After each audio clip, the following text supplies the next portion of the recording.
Well, hello and welcome once again to the DCL podcast, where we're inviting you to sit back, relax, and we'll be on our way shortly.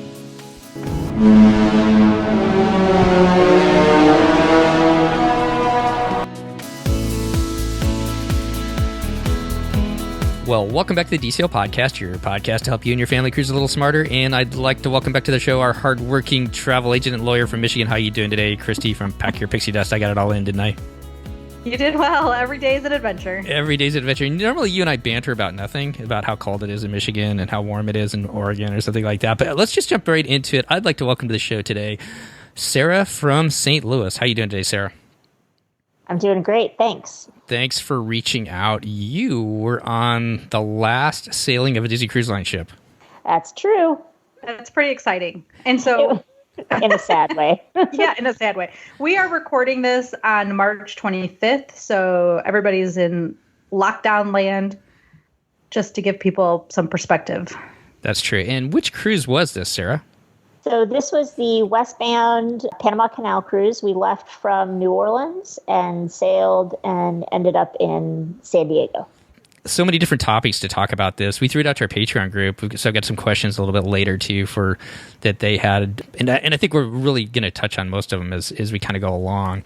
But let's just start off with the good parts of it. Give us a little bit of your Disney background, Sarah, and your cruising background as well.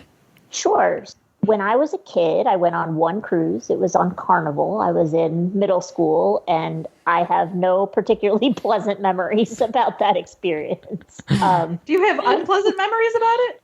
No, but just like, it was like, I've seen some pictures. I know we did it, but like, I don't remember having fun. It was just like, oh yeah, I remember we took this trip. So it was not an impactful thing.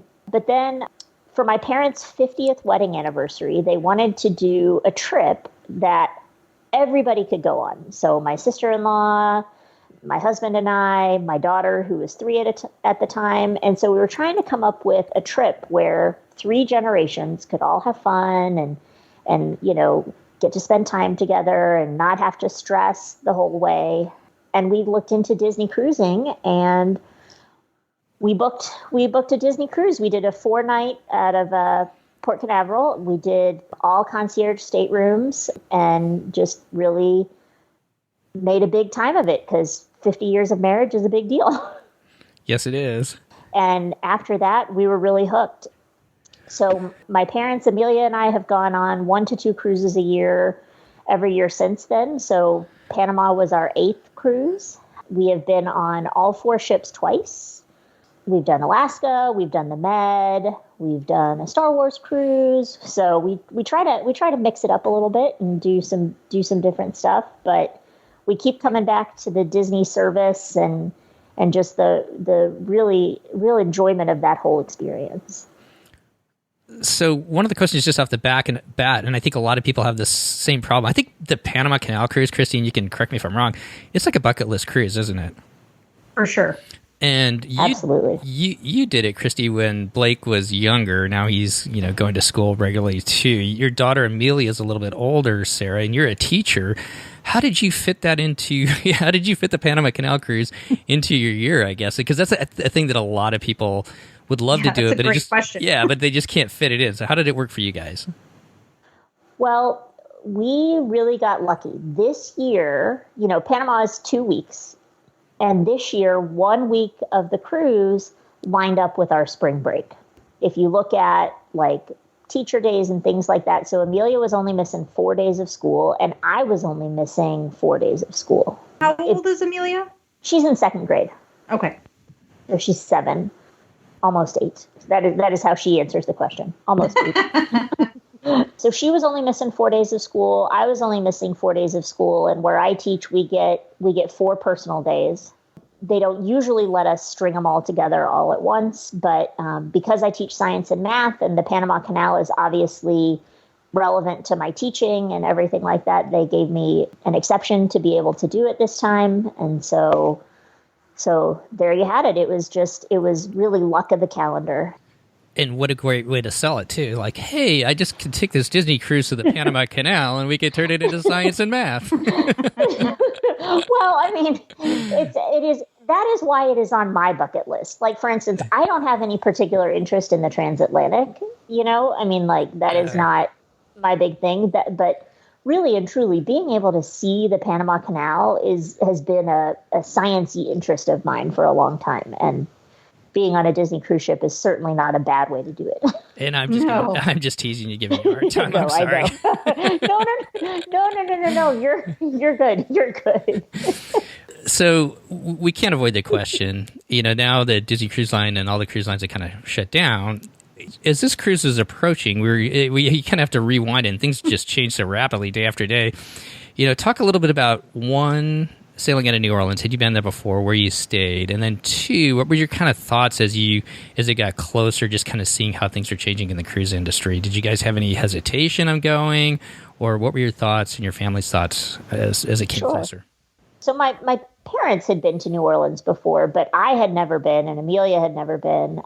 But again, because I was stacking up all my personal days already, we only really had the morning the cruise departed. So normally we're early to the port, people get on the ship and get going. This time we toured New Orleans before we got on the ship and got on after lunch, right around 1:30 when the rooms opened.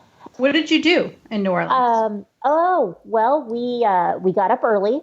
I am not generally a get up early on vacation proponent, but since I only had half a day, I wanted to be sure we did some stuff. So I sort of put together a walking tour for us. We went to St. Louis Cemetery No. 1. We walked through the French Quarter, looking at architecture, things like that.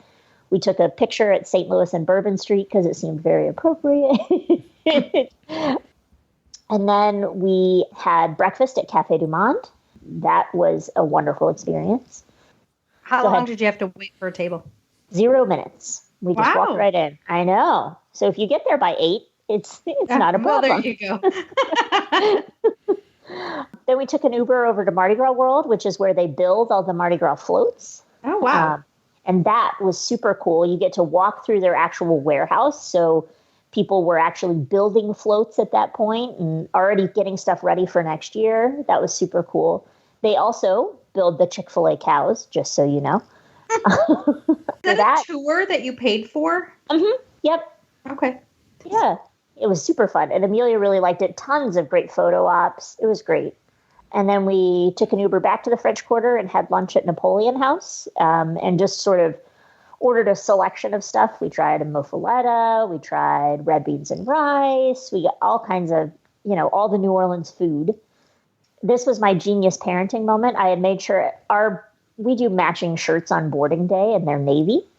But because I knew we were going to Café du Monde, I made everyone wear a different shirt during the morning. That is a total mess, isn't it? Yes.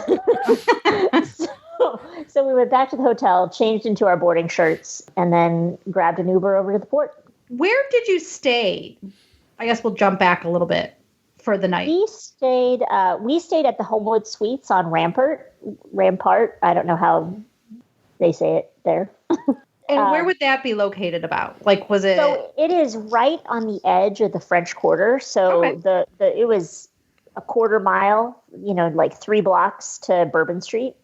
Pretty much directly across the street from St. Louis Cemetery 1. The sort of sober landmark is that when you walked out of the front door of the hotel, if you looked right, you could see the Hard Rock Hotel where it was waiting for demolition. But it was a great hotel. We really liked it. We try to stay at Hilton hotels. Just that's where we get points. They have coffee and breakfast. I didn't get in till like 10 o'clock at night, but my parents and Amelia ended up, the Homewood had appetizers and a happy hour. And so they just ate dinner at the hotel. They included like snacks and stuff. That makes it easier. It made it super easy. And then we were able to get a suite, which meant by the time I got in, Amelia was sound asleep. But it made it easy for us to have like that living area to talk and for me to bring my bags in and things like that.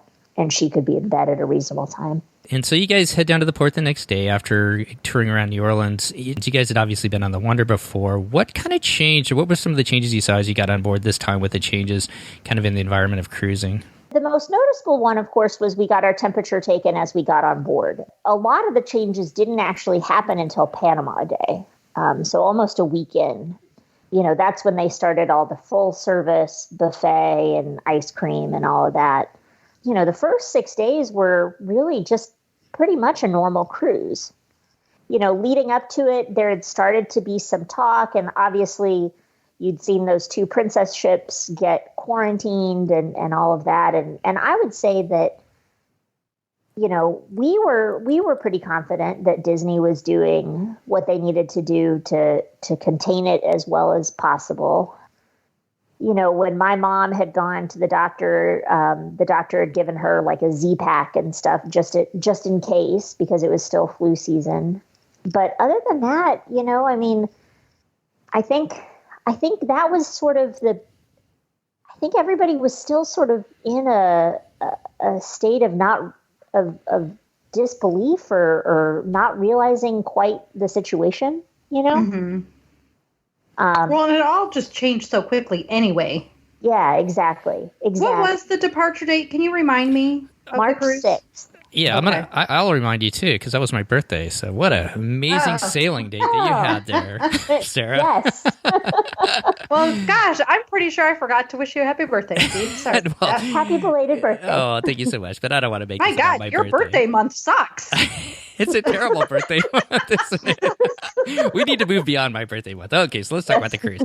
I was going to say, we were in the Facebook group for our cruise, and it was huge, like 600 people.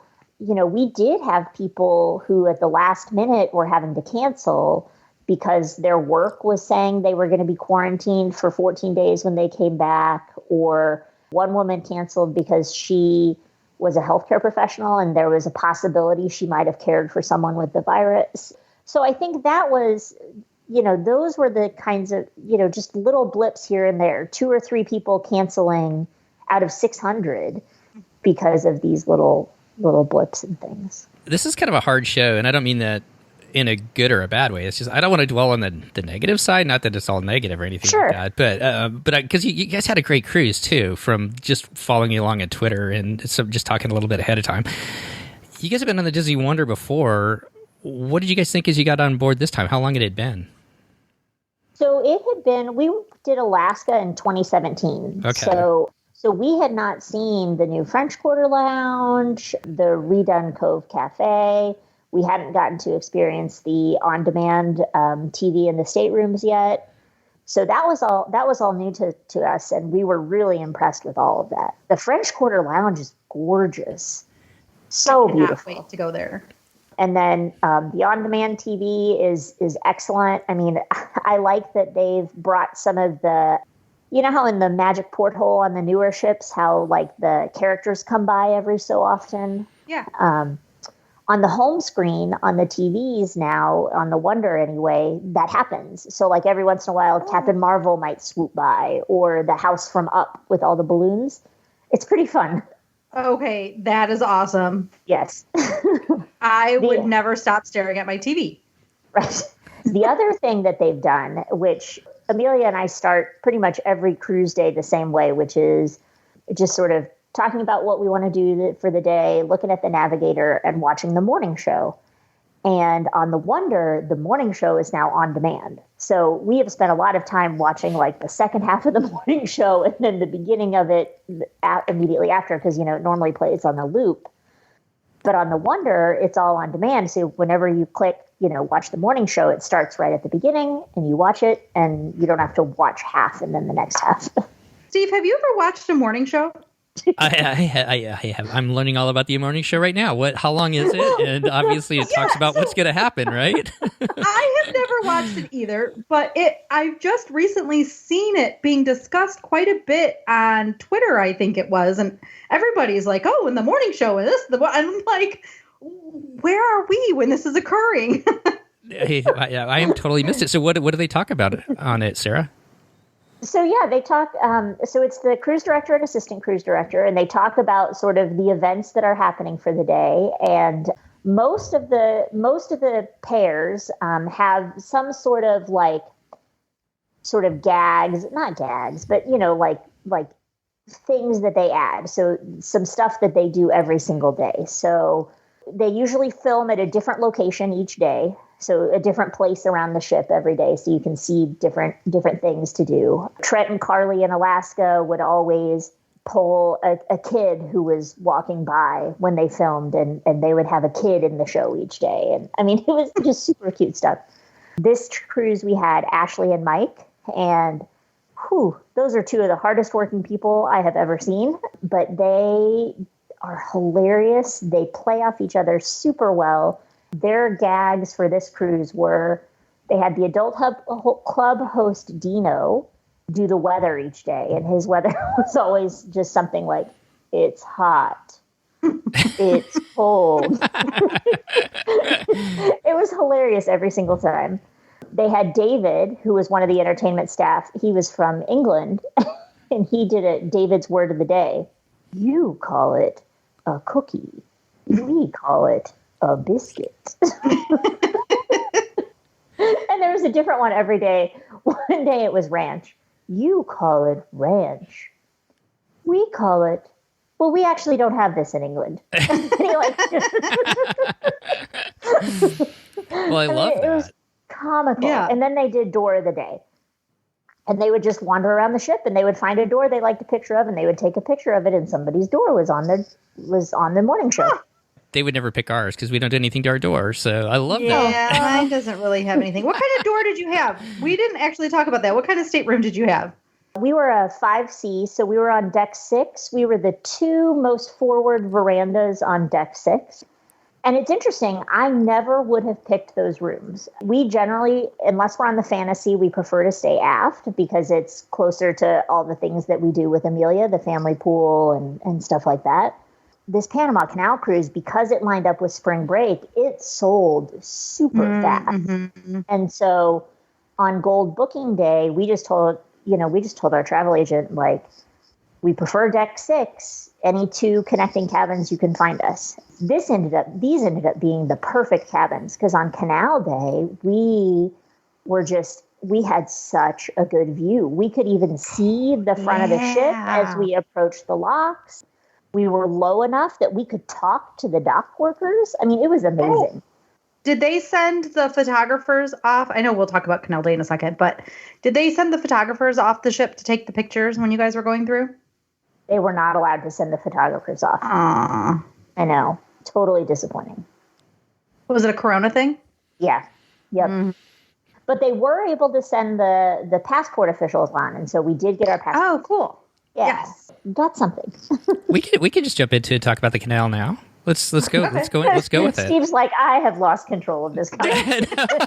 Well, a lot of conversations. You kind of follow this. We always follow this kind of meandering path, and then we can just go wherever we want today. I think it's fun. So, talk to us about what were you excited about seeing at the Panama Canal? I know I've heard Christy talk about her experience, but what were you guys excited to see? So for me, anyway, I mean, it's just, the engineering behind it, like being able to raise a ship 80 feet. And then lower a ship 80 feet. And all doing it with no pumps. I mean, even though we were going through the new locks, they still used no pumps. It all is just by, it's just natural flow of water, uphill, downhill. That's remarkable. Not all, like even the original locks, they've never had to fix stuff because there are no pumps. It never breaks because gravity still works. It's just remarkable. Okay, you were a really good science teacher. Even listening to you, it's exciting. I was like, oh, yeah. I never thought about that. Oh, yeah. You'd be a great teacher to have. Honestly, I didn't even know that they didn't have pumps, to be completely honest. I've never studied exactly how it works, so that's pretty amazing. I went through it, and I don't think I made that realization. So there you go. So just being able to see it and like to it was fascinating to me to watch, how they have the meters marked out on the sides so that the ship knew, when am I far enough in? How do we know when we can close the back gate? And it was incredible. So doesn't that look like it's not going to fit? Sorry, Steve. Well, now in the new locks, it's pretty clear it's going to fit. Even in the back? Well, okay, in the back it looks a little touch and go. See, and that's the thing, is because most people can't see the front. Like, you could see the front, so you're like, there's no way. Well, how did that? They actually fit. Yes. I've seen pictures of the old locks, and like the side to side fit on the old locks is wild. Like a half a foot or whatever, and they could actually get the ships through. That's how it was on my first Panama Canal cruise. It was unreal. Yes. Unreal. So what were some of the things that they did ahead of time or during that day to kind of teach you about the Panama Canal? Obviously, it sounds like you knew a lot, Sarah, but what were some of the things that they provided the other passengers on board that, like myself, that might not have known as much?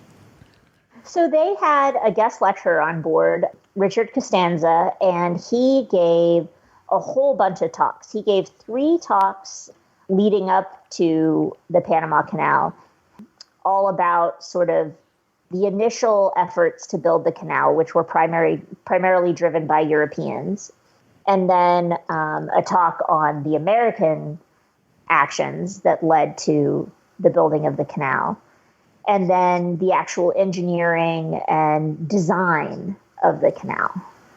So there were 3 different lectures that were all held in the Walt Disney Theater, and then were also saved and available to watch on Stateroom TV, sort of outlining all the history and all the engineering.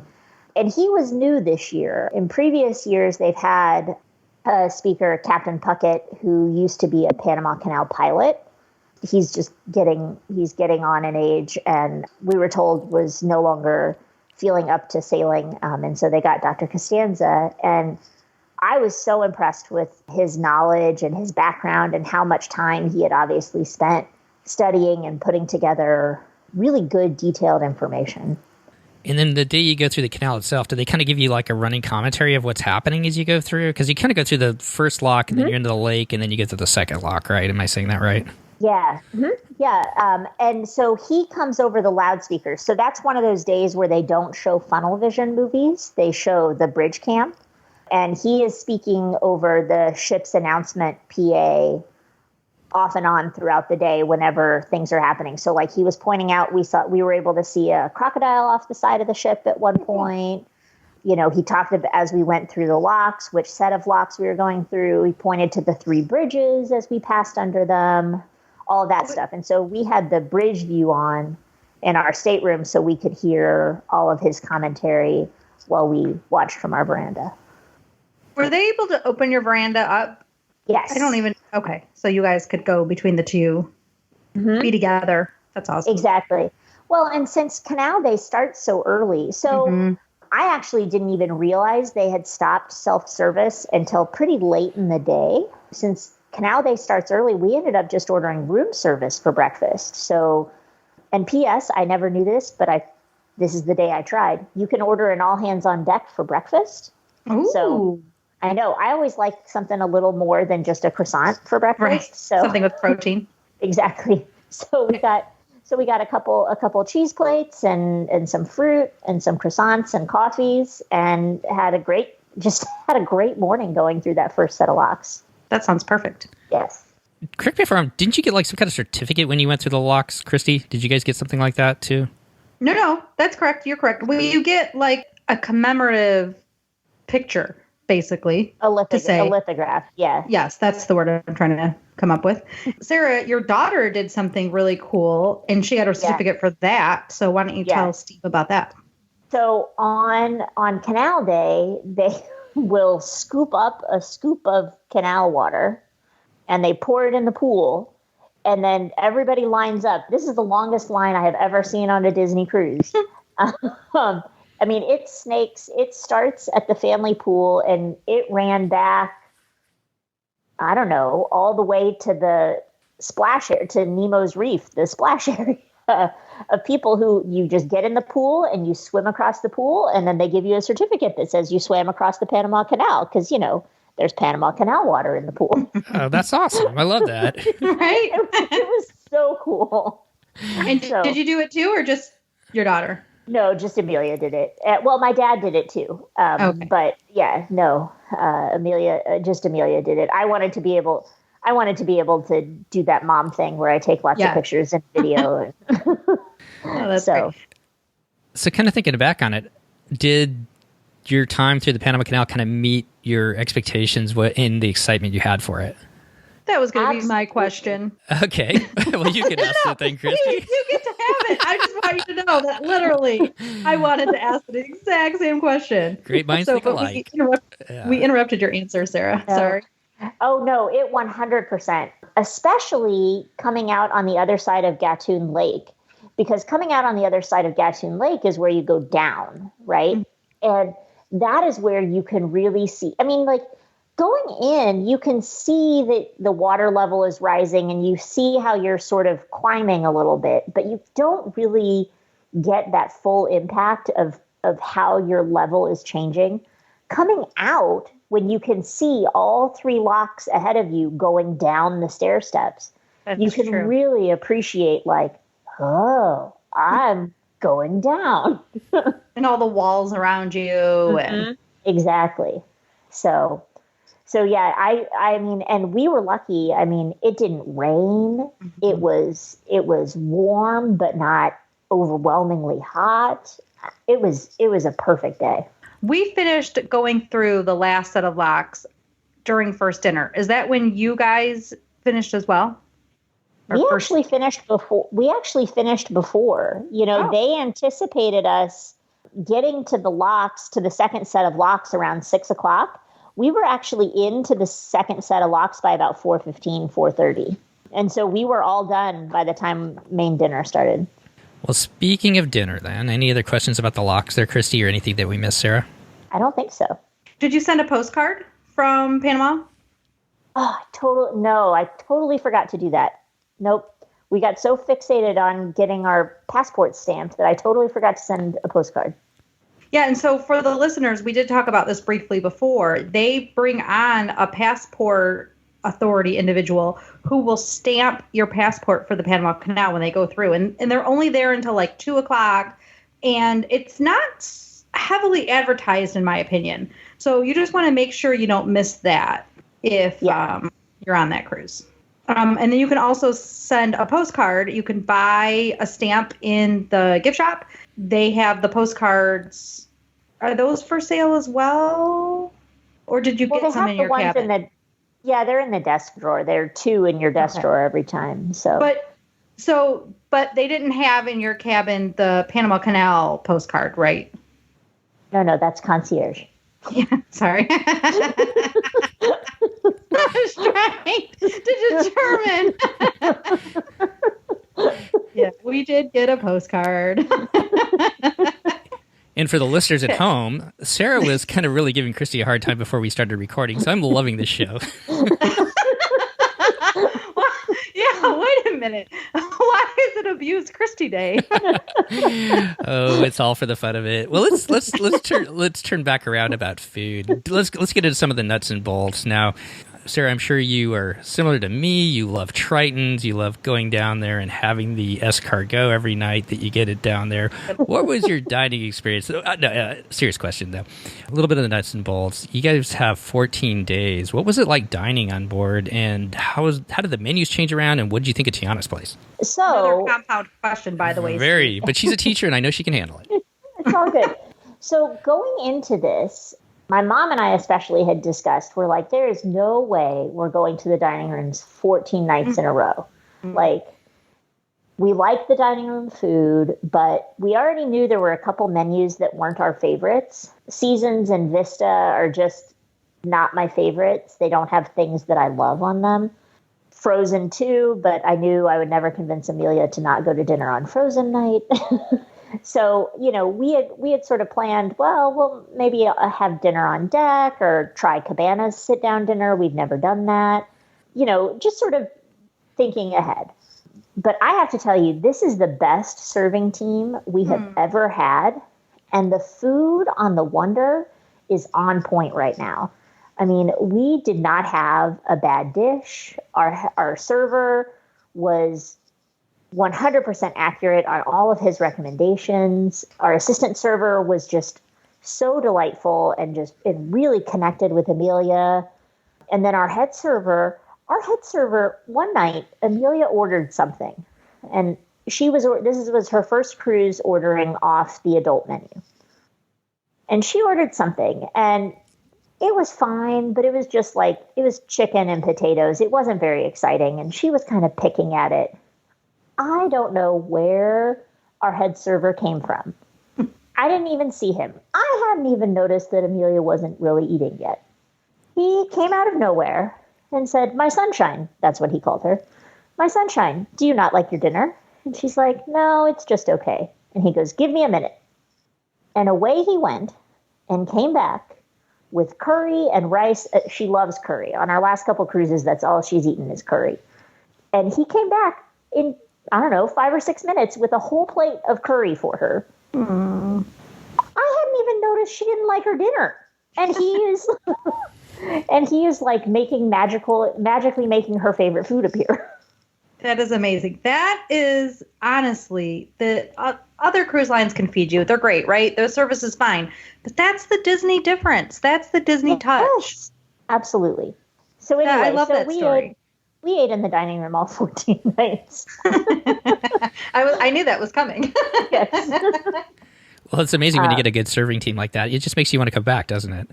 Well, it does. I mean, like, and they were efficient. They asked how we liked our service, and we're like, on show nights, obviously we're not in any hurry, but on non-show nights, like, we'll eat our dinner and be on our way.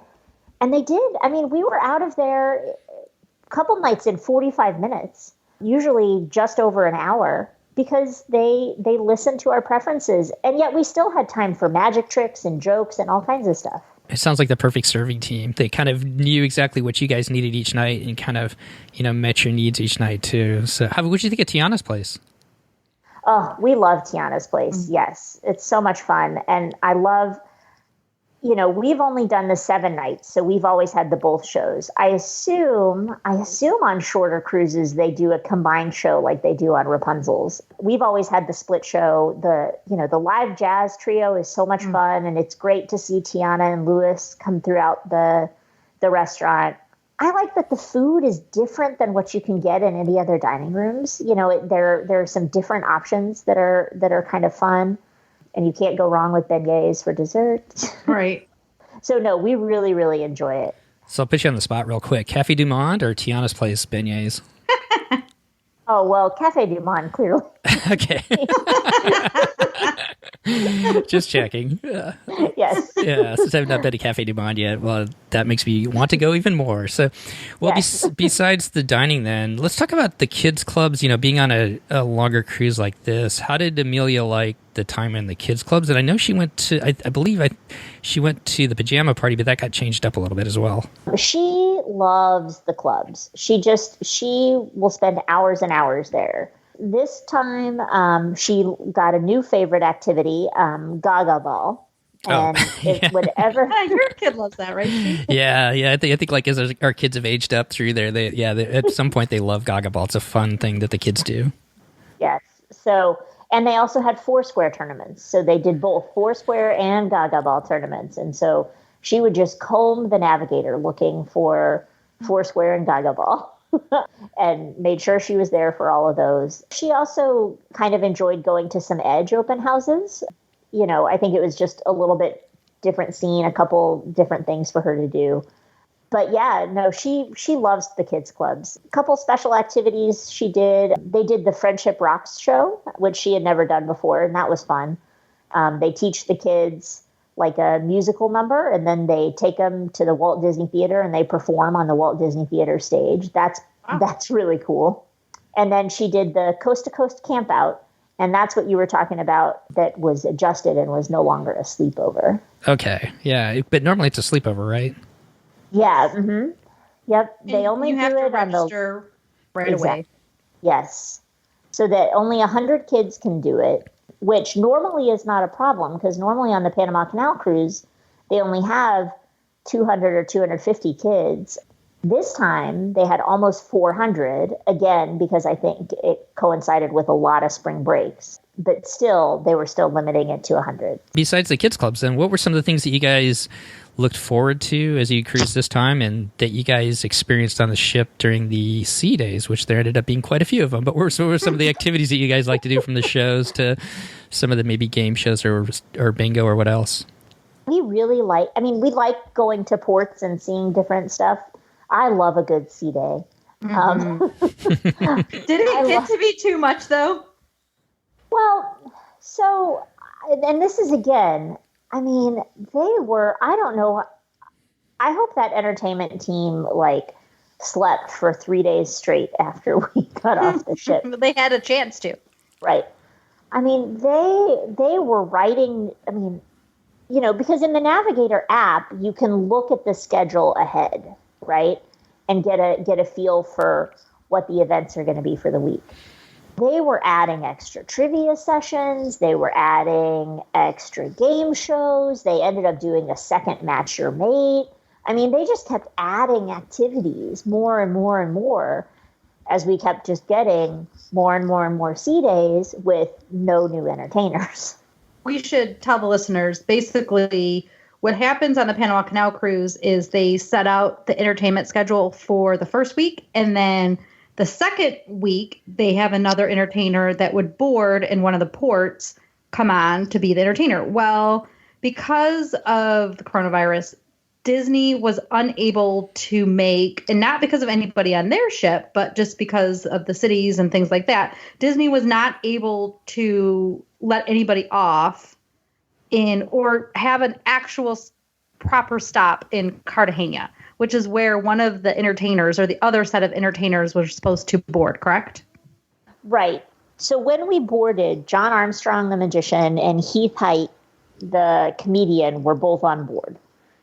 And in Grand Cayman, Heath Height got off and Voice Play got on. And that was, and then in Cartagena, John Armstrong and Voice Play were supposed to get off, and John Charles and Flight Crew were supposed to get on. So we were supposed to actually have like 3 entertainment swap. Because then in Puerto Vallarta, we were supposed to get yet another new entertainer come on. Since Grand Cayman was our last stop, we got no new entertainers. John Armstrong, the magician, he added, even before he knew he wasn't going to be able to get off the ship, you know, he had his regular main stage performance and then the adult performance. And so even before he got off the ship, he added a magic workshop, an extra sort of family show before we were supposed to dock in Cartagena. And then once he realized he wasn't getting off the ship, he added another set of adult shows, another magic workshop, another family show, and I heard he added a crew show. Plus, he then, on the last night, he and the ballroom dancers, Willem and Natalia, made a whole nother show for everybody. They joked, they called it the bottom of the barrel show. But they made a whole nother show of like Willem and Natalia doing some of their like actual performance dancing and John Armstrong doing some of his magic. He did a really awesome trick at the end where he had like pieces of dental floss that were separate. And he made jokes about how like, and I did this show for you, and I did this show for you, and I did, you know, he said they were memories from the cruise. And then he played the Avengers theme song, and he goes, "Assemble!" And all the pieces of dental floss ended up as one piece of dental floss. It was very exciting. That's pretty cool. So, I think he did like 10 shows. I just couldn't believe it. He just kept saying, yeah, sure, I'll do, you know. Ashley, the cruise director, just said, you know, we're looking at the schedule, and all of a sudden John Armstrong walks by and says, "Hey, I can do another show if you want me to do another show." He probably knew he wasn't going to get to work again for quite a while. Maybe so. I know people are going to want to know this, but how did they kind of communicate that to you after Grand Cayman? Or at what point did they communicate to you that they were not going to be able to stop anywhere else along this cruise until you got to San Diego? It was sort of, you know, the dominoes started to fall the day after Grand Cayman. The night that we left Grand Cayman, overnight. So we had really rough seas on the Atlantic side. The servers were all joking, you know, nobody can walk straight except the people who have been in the lounges too long. And that if someone's walking straight, then you really got to look out. I liked the gentle ship rocking, but it had been enough that I had not been sleeping great At one point, overnight after Grand Cayman, I woke up and I was like, oh, we finally hit calm water. Well, it turns out the calm water was that we were actually stopped at Grand Cayman again because there had been a medical emergency. Someone had a serious medical emergency that required surgery that the ship wasn't able to provide. And so Captain Henry turned the ship around and headed back to Grand Cayman, which put us about 7 hours behind in terms of arriving to Cartagena. So he contacted the Panama Canal to see if we could adjust our entrance time to the Panama Canal so that we could still have our stop in Cartagena just in the afternoon. And they told him no, and that if we missed our stop, we'd have to wait 6 days until we could go through again. And so he said, and I'm sorry, but we're going to miss Cartagena. What, he didn't want to stay? He didn't want to keep you guys? Just hanging out for 6 days? Yeah. So we were supposed to have just a technical stop in Cartagena to swap out entertainers and maybe take on some supplies, and then leave at our scheduled 2:00 time to make it to the Panama Canal on time. When we arrived in Cartagena, we sort of stopped a fair way from the port. You know, like we were not actually parked. We were kind of out in the bay before you went into port. We weren't really sure what was happening. We just knew we were stopped. Oh, and the day before, the note about missing Cartagena as a port stop, he came in our rooms. So for people who have been on cruises, you know that after the first day, they don't make announcements in your room unless it's like a really big deal. On Cartagena Day, when we were parked out in the bay, he came in the cabins again and said, well, the government has decided to not allow anyone on our ship. And that was his, and I thought that was really noteworthy that was his announcement. We won't be pulling into port because out of an abundance of caution, that got said a lot, out of an abundance of caution, the government will not allow anyone to board the ship. That was definitely strange, right? Because it's not that people aren't allowed off, you know, it's that they weren't allowed on. Since being back, we have found out that, well, first of all, they closed the port an hour before we got there. So had we been on schedule, we would have had our normal port day. It would have been no problem because we could even see a Princess ship in port, like with no trouble. So, you know, it was very strange being on board and not quite knowing what was happening. I guess they had just diagnosed their first few cases, and that was why the president closed the port, was because they were just beginning to not be sure how widespread it was. From that point on, Mike, the assistant cruise director, started saying, I've never had a headache in my life, but I got one in Cartagena and it hasn't gone away since. because there was no new entertainment coming. And so in the space of about 2 hours, they managed to change the Walt Disney Theater from John Charles's show, which is he plays guitar and sings. Like he stands in front of the red curtain and plays guitar and sings. And in the space of 2 hours, they managed to put up all of the sets for Frozen, get all of the performers in their costumes and warmed up and ready to go. And we had Frozen that night. I mean, I know that it's not a brand new show and they do it every week or so, but they generally have more than a couple hours notice that it's the day they're going to perform Frozen. And they did great. I mean, it was amazing. So we had Frozen that night. Did you get it twice then? No, we still just got it once. To replace the night that Frozen was originally going to be, the Walt Disney Theater cast came up with a cabaret show. And they sang a ton of Frozen 2 songs, like songs from the Disney catalog that are not performed in anything else right now. So all these like really current, most recent release songs. Well, that's fun. It was super fun. And they did a great job. And it was just like a cabaret show of them doing all the sort of most recent Disney hits. It was amazing. It's pretty amazing how quickly and how talented. And I think that goes a lot to but I say leadership, but the cruise director to be able to work with the rest of the people on board the ship to change things up to kind of keep you guys entertained. And I think that says a lot about the people working for Disney Cruise Line that they did that for you guys. Absolutely. Ashley and Mike, I mean, they, like I said, I don't know where the entertainment staff came up with all these extra trivias, all these extra game shows, all of it. It was incredible, and like I said, making up just 2 new stage shows, both the Walt Disney Theater Company's cabaret show and then the bottom of the barrel show that Willem, Natalia, and John Armstrong did. That was just delightful. I mean, it was so good.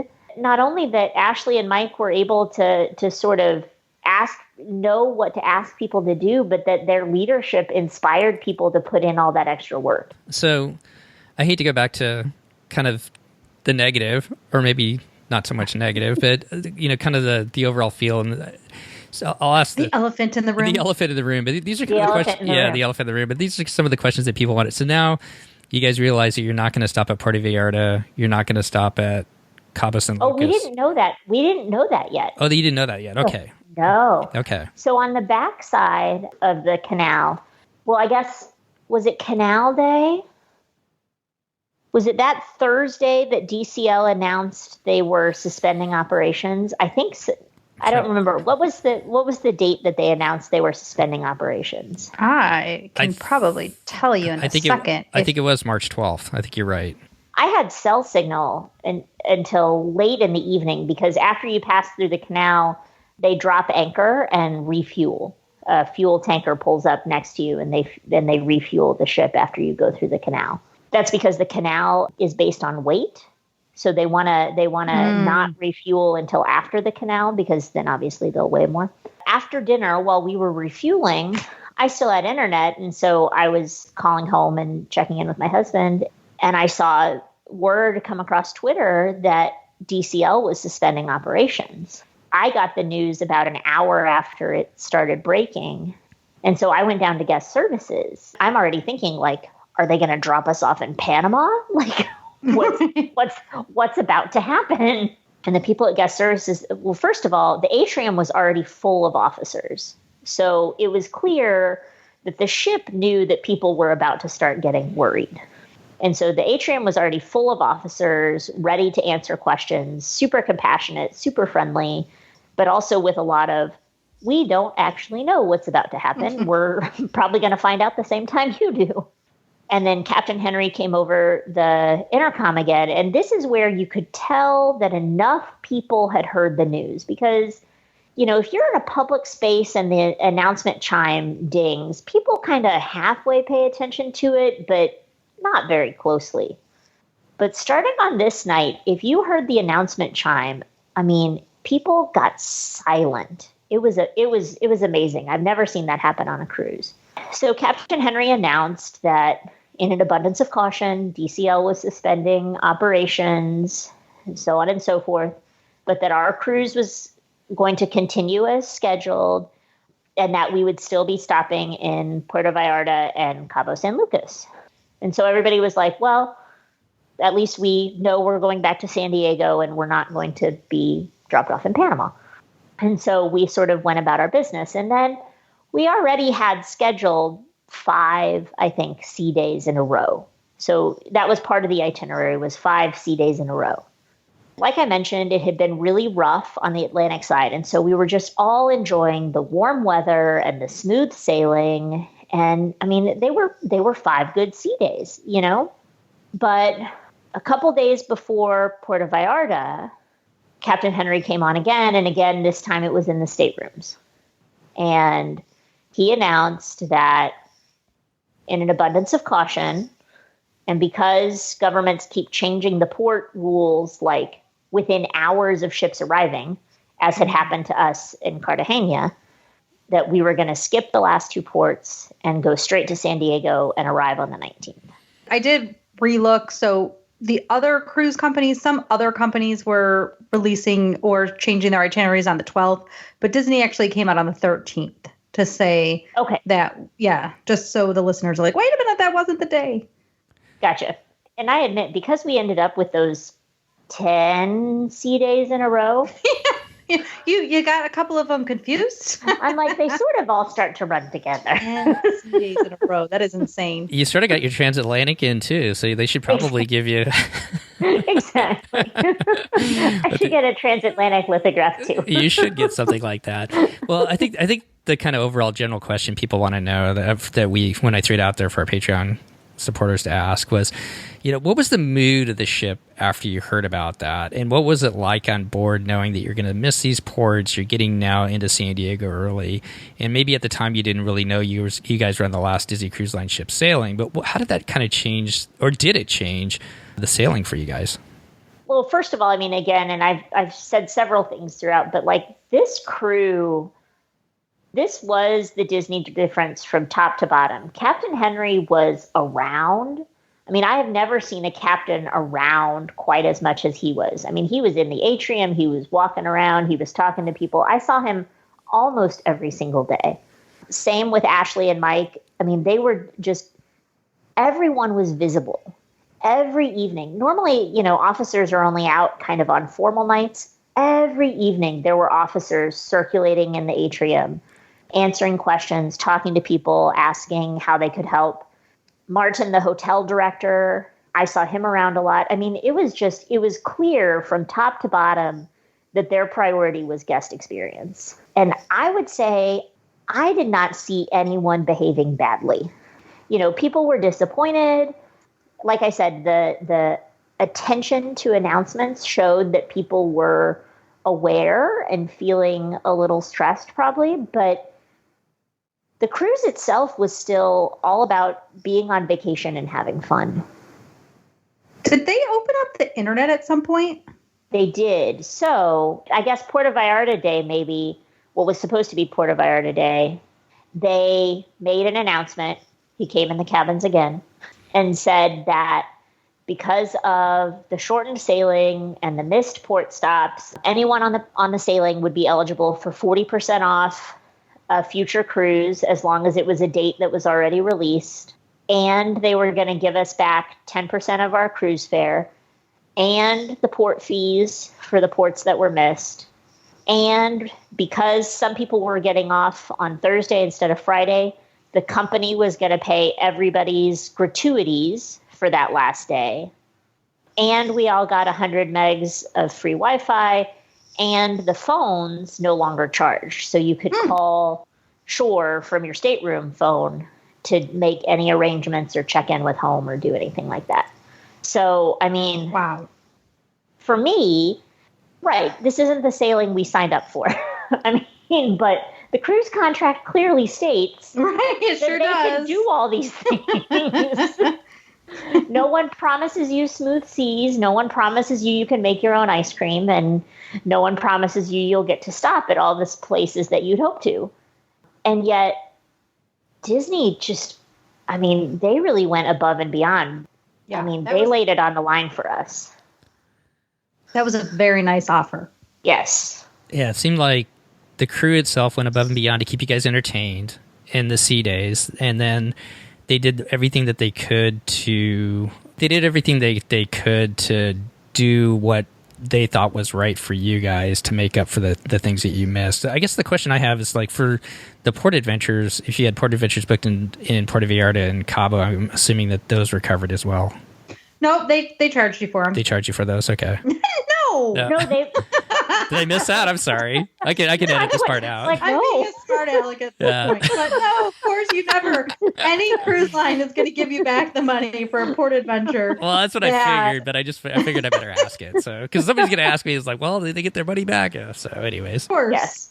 Okay. Yes, and as long as it was through DCL. Now, one of the reasons we didn't stop was, and so we had through the Facebook group, we had a group brunch at Palo, and we were chatting with some people, and it was before Puerto Vallarta, and it was while we still thought we were going to stop there. But several people in our brunch group said that their port adventures had already been canceled by the vendor.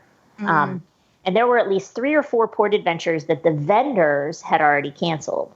Ours was still a go, but I think at some point a critical mass mass of vendors had canceled the offerings from Disney.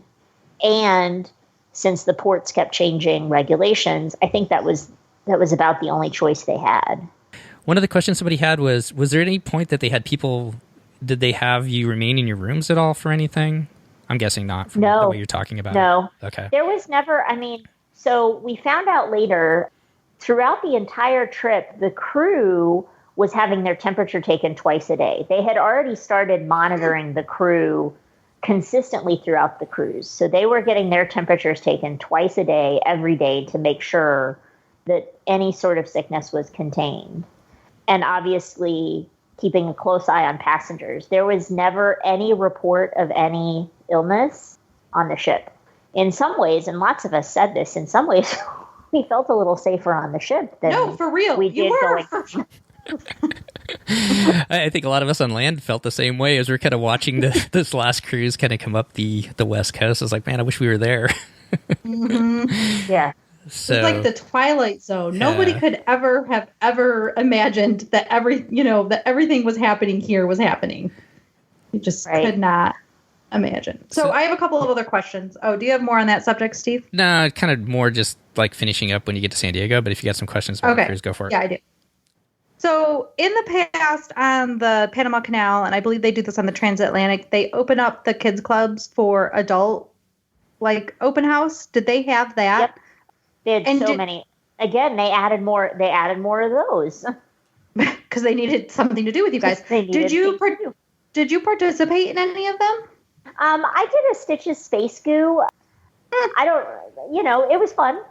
I guess I thought I would really want to do them, and I ended up finding other things to do. A lot of times they were late at night, and quite honestly, I was having more fun in the adult clubs. So the club host, Dino, was absolutely hilarious. He was so much fun. And so I was there a lot of nights for the game shows and things like that instead of doing the open houses.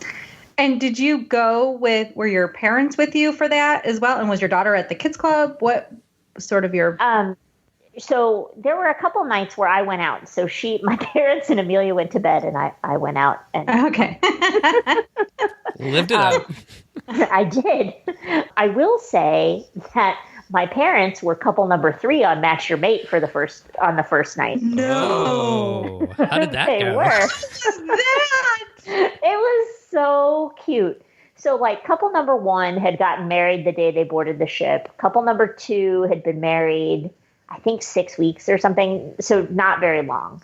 And then my parents had been married 54 years. And so, they're talking about like, how did you meet? And, we Facebook friends or this or that, whatever. And what was your first date? And both couples talked about spending the night together on their first date. And my parents are so cute. They go, we went and heard Basil Rathbone read Shakespeare. It was amazing. So anyway, they were celebrities for the rest of the cruise. It was awesome. Oh, that is so funny. Was there anything that was like weird for you to hear or weird for them to answer? I mean, obviously Disney even comes up with ways to make those questions not as bad, but right. I mean, so that was actually the first time I had gone to Match Your Mate, and it was exactly as advertised, like very PG-13, like there was a story I hadn't heard, but it wasn't anything that I feel scarred that I have now heard it. So it was super cute though. And they had a lot of fun. That is awesome. I'm not sure I would want to go with my parents, Christy. How about you? That's good on you, Sarah. Yeah. Did you ever consider leaving? No, I mean, Dino was like, you're going to regret this. And I did not regret it. But they got me back. They got me back because they had joked about it. They're like, oh yeah, we're going to try to be couple number 3. And then the other people, when they're like, who's been married the longest? All these people are like, oh, 20 years, 25 years. And I'm like, they've been married 54 years. And so they clearly got that spot. But then later on in the cruise, they got me back during that bottom of the barrel show. They volunteered me for someone who doesn't like to dance. So you got to go out there and dance then, huh? So I ended up on stage in the Walt Disney Theater dancing with Natalia in this like bananas dance off. But I won a golden Mickey for my dancing skills. Did you win any trivia? I did not win any trivia. No. Amelia did though. Amelia won a couple game shows. I'm guessing on a cruise like this, there's probably a lot of golds and platinums, maybe? Oh my gosh, yes. And so a lot of Disney knowledge on there. Not that you have to be gold or platinum to be Disney knowledge, because there's some first-time sailors that have some incredible knowledge too. But I'm guessing, and I'm platinum, and I have no knowledge. I know. So I'm guessing there's a lot of knowledge on that ship. And it was St. Patrick's Day. Oh. Oh. What did they do for we St. didn't Patrick's Day? celebrate that in the United States. I know. We said that several times on board. We said we felt we were the only people in the world having a St. Patrick's Day party. And am I wrong? Is it O'Gill's on the Wonder? Or is... No, it's Crown and Fin. Crown and Fin. That's right. Okay. Yep. Sorry. But like I said, the club host was from Ireland. That night we had a dance party up on deck, a character dance party up on deck. And then there was a family St. Patrick's Day party. And then there was an adults only St. Patrick's Day party.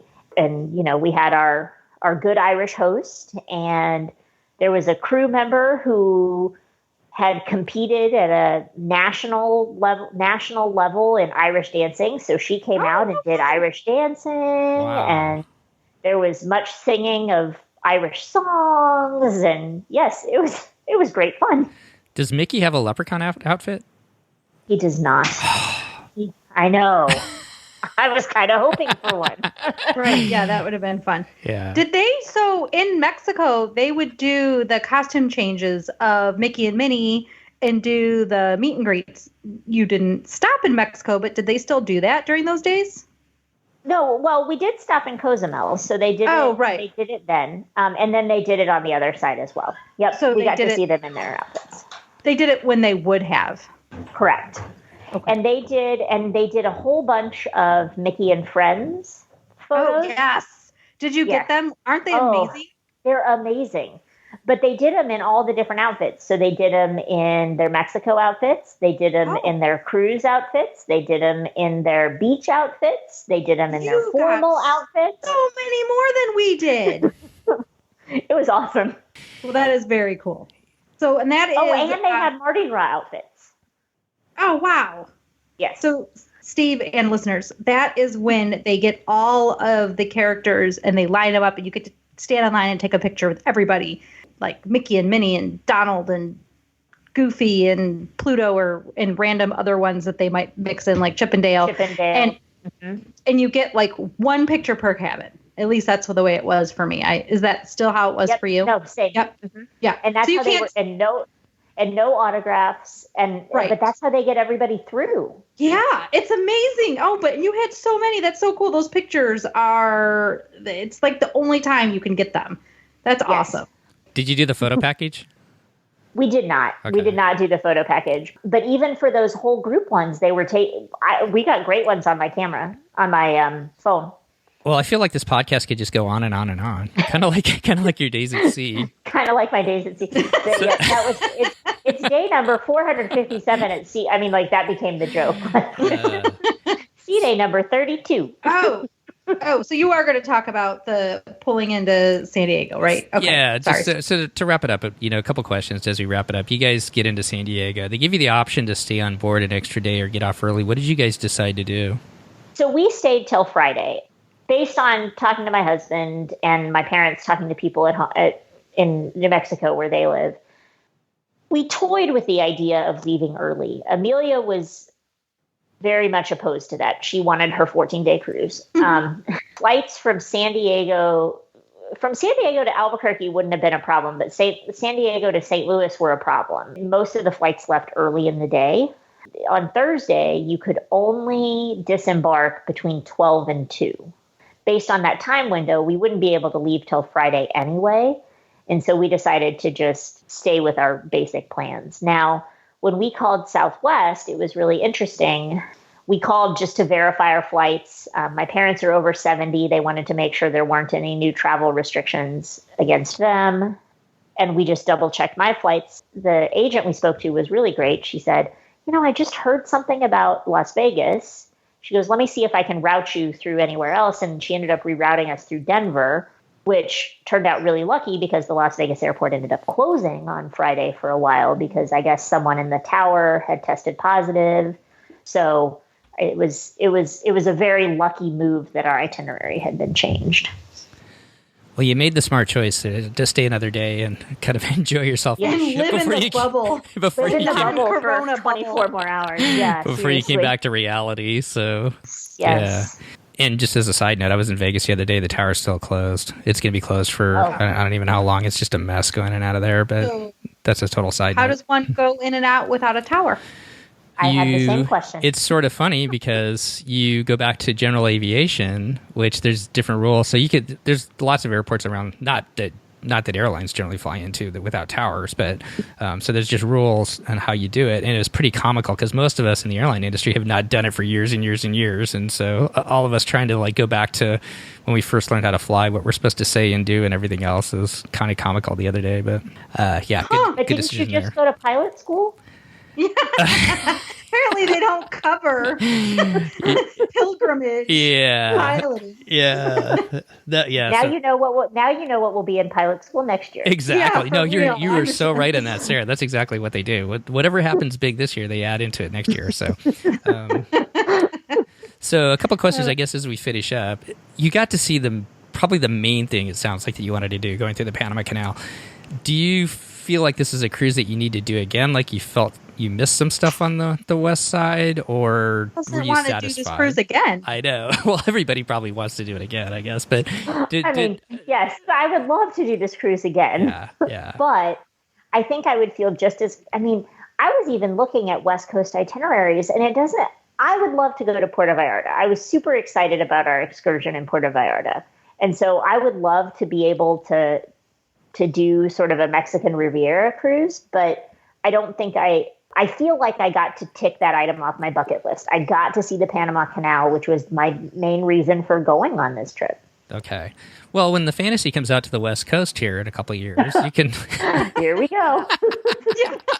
You can come out and join us on the Fantasy as we sail on down to... like an old man with your old man jokes. I know. I need some new ones down. Isn't it still too tall to get under the Bridge of the Americas, though? I know that the new canal is wide enough. So the Fantasy, I've done my research. The Fantasy is smaller than the Norwegian Bliss, and the Bliss can come through the canal, so the Fantasy must be able to. All right. So that's what I have to say. Your research. But in all serious note, well, I'm glad that this... Sometimes that's the fun part about travel, though, with the unexpected, even though it didn't turn out exactly the way you wanted. Sounds like you got a great, just view on life in general. Sarah, you don't regret going. And we are going to have we're going to have amazing stories to tell. Are you kidding? Such good stories. And you don't regret going, I assume, right? Oh, no. You still feel like that was the right decision. And you got to hide from all of this for so long. I know. So, I got a week of separating from all of it. That was nice. So co-host Chris asked us, how many people do you think got off the ship in San Diego? Did they say? They told us between 500 and 600. Wow. So that's a sizable amount. Yeah, because there were just under 2,000 guests who actually sailed. Now they did have a bunch of cancellations, they said, like the morning of. So that was when Disney announced that 24-hour notice thing. And I think they gave, rumor has it, I obviously don't know because I didn't do it. Rumor has it they did give some people on the Panama sailing the same provision because it came out on the day that Panama departed. Where they could get the cruise credit or just that they could cancel? I think just that they could cancel. Okay. And I mean, I don't know anybody's specifics, but 2 people in our cruise group said that they were able to cancel. So Disney is always, I think, the best with cancellations anyway over every other line. I mean, I think they really did. I feel like the situation was changing so fast and they just could not anticipate the things that were happening. And I feel like they really did try to do their best by everybody. That's great. So 2 last questions, I guess. Was it, and I'm guessing since you guys had a contact a little bit, being able to call on the phone and a little bit of internet access, was it a major shock to you when you got off the ship and came back to what was happening in the world? I mean, yes and no. You know, we knew that people were self-isolating. We knew that some places were already going into stay-at-home orders, things like that. Several people had contacted my parents and asked if they needed them to go buy supplies for them. Yeah, I was going to say, supplies were running low. Did your parents get toilet paper? Right, that was what everyone asked. I think my dad is a joke. Well, and I know Captain Henry said it as a joke. He's like, as you're packing up, don't take all the toilet paper. That's a really good joke. It was a really good joke. But I think my dad did actually pack a roll just to be funny. Yeah, I mean, like when we got back, I think we also missed a lot of the panic, you know? Yeah. I mean, I do grocery delivery just because it's easy, and I have done that for a while. And so my first grocery order, I wasn't able to get eggs, but by today, when I put one in, it was not a problem. So I think we missed a lot of that. So 2 last questions, I guess. I keep saying we're going to have a last question, but we just keep going. What would you say was Amelia's favorite part of this cruise, being a second grader, to kind of pass on to other families who have younger kids who might want to go on this cruise? Her favorite part of Disney cruising is the kids clubs. She loves the kids clubs. But on this cruise in particular, we started giving her some independence. You know, she's almost 8, and she listens to enough podcasts to know that when she turns 8, we have the ability to let her check herself out of the clubs. And so she has been chomping at the bit to be 8. And so this, I know. So this cruise, we started giving her a little bit of independence. So like when we were at the pool, we told her she could go get her own soda, and she would always come back with a soda and an ice cream or something. But pushing the boundaries already. Exactly. One night we were watching Funnel Vision and the pool was still open. It was a really nice warm night. And she said, well, I want to swim. And so we let her, you know, we'd been on the ship about 8 days at this point. And so we let her go down to the room and change into her swimsuit and come back up. You know, so started letting her, before we did all that, we made her prove that she knew how to navigate. You know, we talked about how do you use the carpet to navigate? And we quizzed her on what deck are we on? Which part of the deck are we on? What's our, you know, I mean, just all of those things. And having been on as many cruises as she is, she knows the rules, right? So if you're ever uncomfortable, if you're ever not sure where you are, what do? You look for anybody in a name tag. Anybody in a name tag can help you, you know, and we knew that if she ever got separated from us, that she would end up in the kids club, you know, I mean, like, and we talked about that was the policy. So I think that was her other favorite thing, was just getting some independence to be able to do some of that.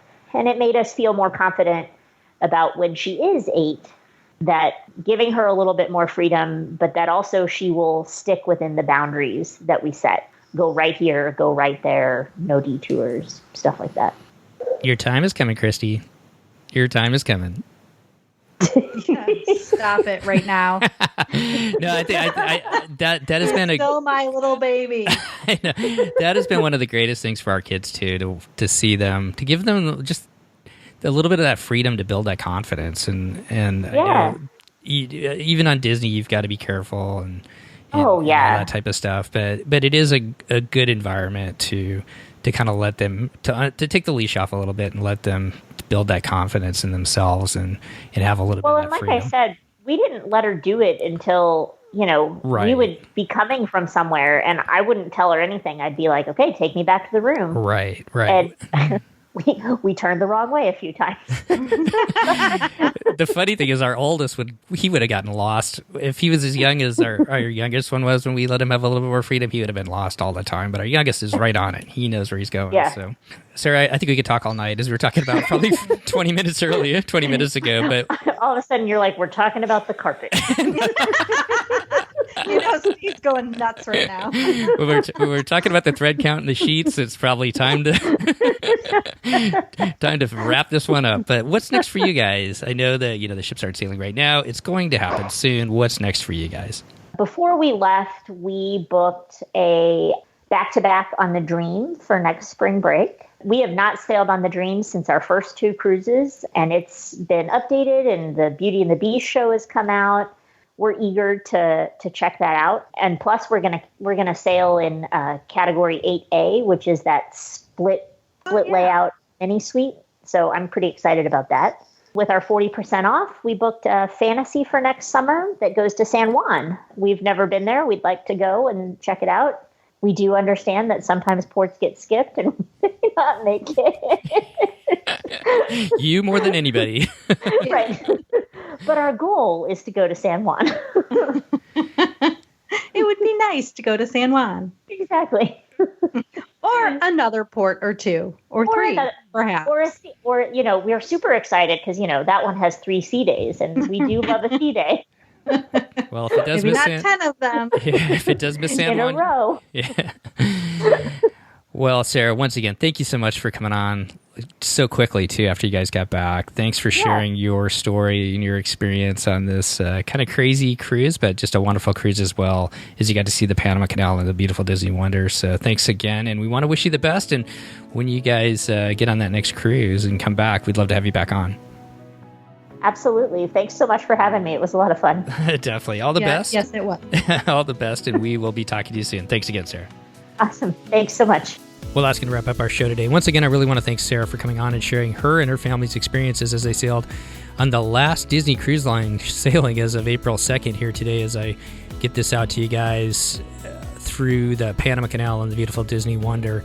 And as I know a lot of you know, there is more to the story. So they docked on the 19th. Well, they got off the ship on the 19th. And then just a little over a week later, March 27th, they received an email, and I'm not sure if they sent out a letter, but I know they definitely received an email to everybody on board the Wonder that afterwards several passengers had contacted Disney and had let them know that they had tested positive for COVID-19. And so what Disney did was they sent out a letter or an email to all the passengers on the Wonder. They gave them all of the CDC recommendations as far as self-quarantining, what to look for, and if any of those signs came up, then you should seek medical help and seek your medical doctor as soon as possible. I'd like to report that both Sarah, Amelia, and her parents are all fine right now.